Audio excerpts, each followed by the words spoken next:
បាទជំរាបសួរពុកម៉ែពុកមីងបងប្អូនប្រិយមិត្តអ្នកទស្សនា Channel ព្រាមទាវ TV ទាំងអស់ជាទីគោរពថ្ងៃនេះលោកគ្រូចេញជាវីដេអូមួយជូនពុកម៉ែពុកមីងបងប្អូនសិទ្ធិបរានខ្មែររបស់យើងគឺសាវម៉ាវព្រៃបាទសាវម៉ាវព្រៃនេះសបោបាទគឺជាសិទ្ធិបរានមួយដែលសបោដែលពុកម៉ែពុកមីងបងប្អូនអាចងាយរកនៅក្បែរផ្ទះចិត្តផ្ទះរបស់យើងទាំងអស់គ្រប់ភូមិស្រុកភូមិឋាននៅក្នុងប្រទេសកម្ពុជាហ្នឹងគឺមិនថាតំបន់ណាគឺតំបន់ណាទេគឺសម្បូរទៅដោយសាវម៉ាវព្រៃហ្នឹងឲ្យតែមានព្រៃដោះក្បែរផ្ទះឬក៏លបងផ្ទះហ្នឹងក៏មានសាវម៉ាវព្រៃហ្នឹងដែរហើយហ្នឹងទៅលោកគ្រូចេញជាវីដេអូមួយនេះជូនពុកម៉ែពុកមីងបងប្អូនដើម្បីងាយស្រួលក្នុងការជ្រើសរើសយកសិទ្ធិបរានខ្មែរដើម្បីទៅប្រើប្រាស់ក្នុងការព្យាបាលជំងឺឥឡូវនេះយើងនិយាយអំពីអត្ថប្រយោជន៍របស់សាវម៉ាវព្រៃតែម្ដងអត្ថប្រយោជន៍សំខាន់បំផុតរបស់សាវម៉ាវព្រៃដែលជាគោលតែម្ដងគឺសាវម៉ាវព្រៃនេះគឺព្យាបាលជំងឺ depression តើតើមួយជំងឺ depression ជំងឺកាំងយើងគិតច្រើនគេមិនលក់បកមិនហើយអញ្ចឹងអាចប្រើប្រាស់សាវម៉ាវព្រៃនេះយកទៅព្យាបាលបានអញ្ចឹងសពថ្ងៃនេះគឺសម្បូរណាស់មនុស្សតែទៅនឹងជំងឺ depression មានបញ្ហាគិតច្រើនគេងមិនលក់ចេះតែយប់ឡើងមានអាការៈថាគេងទៅគឺអត់ស្កប់ភ្ញាក់ច្រើនគេងយល់សពច្រើនអីផ្សេងៗហ្នឹងគឺតាមរយៈយើងកើតជំងឺ depression ឬក៏យើងកើតជំងឺ stress បាទកើតជំងឺ stress ហ្នឹងផ្សេងៗហ្នឹងសាវម៉ាវព្រៃនេះវាចូលទៅក្នុងរាងកាយរបស់យើងនៅពេលដែលយើងហូបវាជួយទប់ស្កាត់ប្រព័ន្ធសរសៃប្រសាទរបស់យើងហ្នឹងកុំឲ្យមានការគិតទៅលើរឿងរ៉ាវផ្សេងធ្វើឲ្យយើងហ្នឹងខួរក្បាលរបស់យើងអាចសម្រាកបានបាទសាវម៉ាវព្រៃនេះគឺមានអត្ថប្រយោជន៍ល្អប្រសើរមែនទែនហើយយើងអាចយកសាវម៉ាវព្រៃនេះបើយើងអាសាយើងយកផ្ការបស់វាបេះផ្ការបស់វាយកមកហាលហើយឆុងដូចជាតែហូបណាហូបដូចតែអញ្ចឹងទៅគឺវាធ្វើឲ្យយើងនឹងបាត់ stress ហ្មងយើងមានអារម្មណ៍ស្រស់ថ្លាពេលយើងហូបតែពេលព្រឹកមកពេលអញ្ចឹងទៅក្តៅអង្គុយមើលទេសភាពពេលព្រឹកណាវាឡើងម៉ោង4ម៉ោង5ម៉ោង6ព្រឹកហ្នឹងដាក់តែសាវម៉ាវព្រៃមកពេលអញ្ចឹងទៅគឺស្រស់ថ្លាហើយបងប្អូនជីវករក៏ដូចជាសិប្បកម្មខ្មែរក៏អាចចារណាបានដែរតើតើជាមួយនឹងការផលិតជាតែសាវម៉ាវព្រៃនេះចែកចាយលក់នៅក្នុងទីផ្សារខ្ញុំគិតថា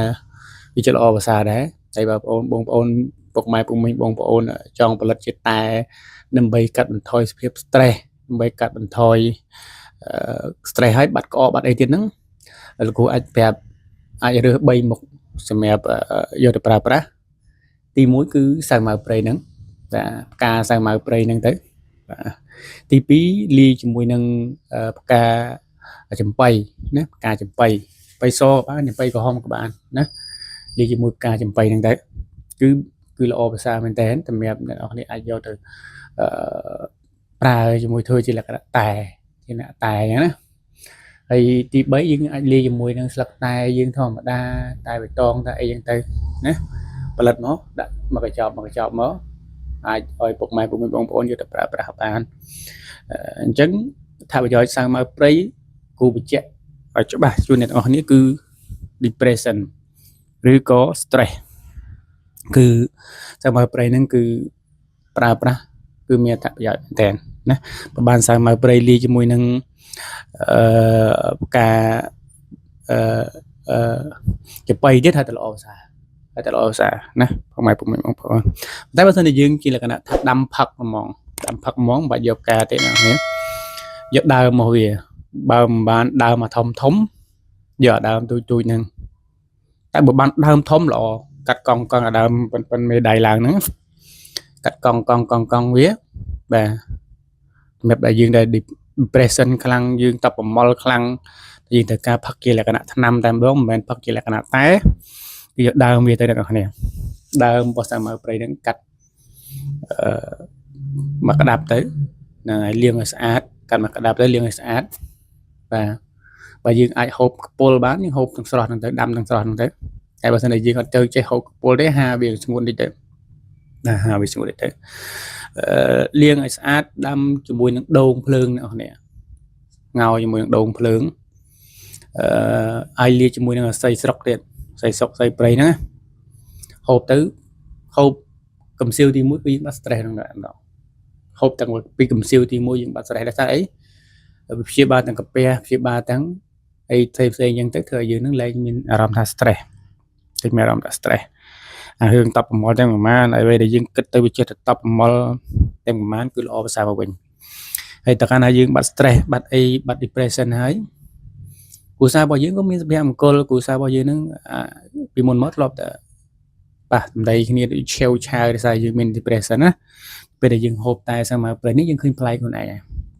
តែខ្លួនឯងដោយសារអីសប្តាហ៍ថ្ងៃនេះលោកគ្រូកំពុងហូបដូចគ្នាគ្រូក៏ធ្លាប់ពេលខ្លះក៏មានបញ្ហាការងារយើងវាច្រើនពេកអញ្ចឹងណាវាតបប្រមល់អញ្ចឹងដែរយើងហូបអាសាមៅព្រៃទៅធូរអារម្មណ៍ពេលព្រឹកធូរអារម្មណ៍ពេលព្រឹកជាពិសេសព្រឹកឡើងគ្រូហូបផ្កាសាមៅព្រៃហ្នឹងគ្រូដើរទៅបេះផ្កាសាមៅព្រៃហ្នឹងយកមកហាលហើយគ្រូឆុងមកពេងអញ្ចឹងរាល់ព្រឹកអញ្ចឹងទៅបាទហើយសម្រាប់អ្នកដែលមានពេលវេលាអាចបេះផ្កាសាមៅព្រៃហ្នឹងបានច្រើនអីចឹងណាបានច្រើនដោយសារតែលោកគ្រូនៅឥឡូវលោកគ្រូសូវបានទៅជនបទលោកគ្រូទិញផ្កាសាមៅព្រៃហ្នឹងបាទអាចឆាតក្នុង Telegram លោកគ្រូ010 63 63 02លោកគ្រូនឹងទិញផ្កាហ្នឹងដើម្បីលោកគ្រូទៅហូបខ្លួនឯងទេហ្នឹងហើយអាហ្នឹងថាប្រយោជន៍សំខាន់របស់វាមួយទៀតគឺសាមៅព្រៃហ្នឹងបំបត្តិខកបំបត្តិអីផ្សេងតើទៅជាមួយនឹង Alexi ផ្សេងហ្នឹងគឺសាមៅព្រៃហ្នឹងជាឯកទេសផងដែរក្មេងៗណាក្អកក្មេងៗណាអីហ្នឹងក្អកហើយយើងចង់ព្យាបាលបែបធម្មជាតិយើងបេះធួយសាមៅព្រៃហ្នឹងស្ងោរលាយជាមួយនឹងគោឆ្មាតិចទៅណាយើងស្ងោរវាស្ងោរផ្កាសាមៅធួយសាមៅព្រៃក៏បានផ្កាក៏បានធួយវាគោជាមួយនឹងគោឆ្មាតិចអញ្ចឹងតែកូនយើងផឹកទៅបាត់ក្អកណាបាត់ក្អកហ្នឹងគឺអត្ថប្រយោជន៍ទី2ទៅជាមួយនឹងព្យាបាលក្អកកទួលលមាស់អីផ្សេងហ្នឹងគឺដូច Alexi ផ្សេងហ្នឹងគឺអាចហូបសាមៅព្រៃនឹងបានហូបសាមៅព្រៃនឹងបានចាស់ពីដើមគាត់ហូបអាសាមៅព្រៃនឹងច្រើនជាលក្ខណៈស្លុកកកយផ្សេងហ្នឹងក៏អត់សូវមានបញ្ហាជំងឺក្អកជំងឺអីទេឥឡូវនឹងក្អកណាដោយសារតែយើងអត់សូវហូបបន្លែអត់សូវអីទេហើយក្មេងៗគាត់ទៅបាច់ឡើងអាយុ1ឆ្នាំអីហ្នឹងក្អកពេញទឹកពេញដីហ្នឹងហើយដោយសារអីយើងអត់សូវហូបបន្លែដូចពីមុនទេហើយយើងហូបតែសាច់ហូបតែខ្លាញ់អញ្ចឹងទៅអញ្ចឹងអត្ថប្រយោជន៍ពីរសំខាន់របស់សាមៅព្រៃហ្នឹងអត្ថប្រយោជន៍ទី3សាមៅព្រៃហ្នឹងក៏មានអត្ថប្រយោជន៍មួយទៀតដែរគឺជាបាល់កូនឈាមសំទោសជាបាល់លើសឈាមបាទតើតើជាមួយនឹងចាស់គាត់មានសម្ពាធឈាមឡើងខ្ពស់ហូបថ្នាំទៅជាធុញទ្រាន់នេះអាចសាកប្រើប្រាស់សាមៅព្រៃនេះបានបាទហូបជាលក្ខណៈដូចតែដែរបាទកុំហូបជាលក្ខណៈដាំថ្នាំអីជាដូចតែហ្នឹងទៅធ្វើឲ្យសម្ពាធឈាមនឹងថយចុះដោយសារអីយើងថយ depression ថយអីសម្ពាធឈាមគឺយើងថយចុះហើយតាមហ្នឹងអរគុណច្រើនសម្រាប់ការទស្សនា Channel ព្រេមមន្ត្រី TV ឲ្យជូនពុកម៉ែពុកមីងបងប្អូនដែលកំពុងមានជំងឺដែលបានឆាតមកសួរលោកគ្រូហើយពេលខ្លះលោកគ្រូក៏បានតបលោកគ្រូទៅហើយអ្នកខ្លះមិនបានតបលោកគ្រូសូមអធិស្ឋានក៏សូមទោសផងដែរលោកគ្រូនឹងព្យាយាមតបឲ្យអស់គ្រប់គ្នាបាទហើយដែលបានទេមកលោកគ្រូបានលើកសូមអធិស្ឋានផងដែរដោយសារលោកគ្រូពេលថ្ងៃលោកគ្រូចុះរវល់ធ្វើការអញ្ចឹងណាពុកម៉ែពុកមីងបងប្អូន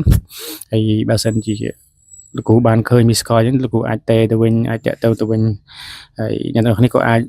ឆាតសួរលោកគ្រូតាម Telegram អំពីជំងឺផ្សេងៗតាក់ទងការប្រើប្រាស់សត្វបារាណខ្មែរបានផងដែរអរគុណច្រើនជូនពរពុកម៉ែពុកមីងចំណាំងល្អជម្រាបលា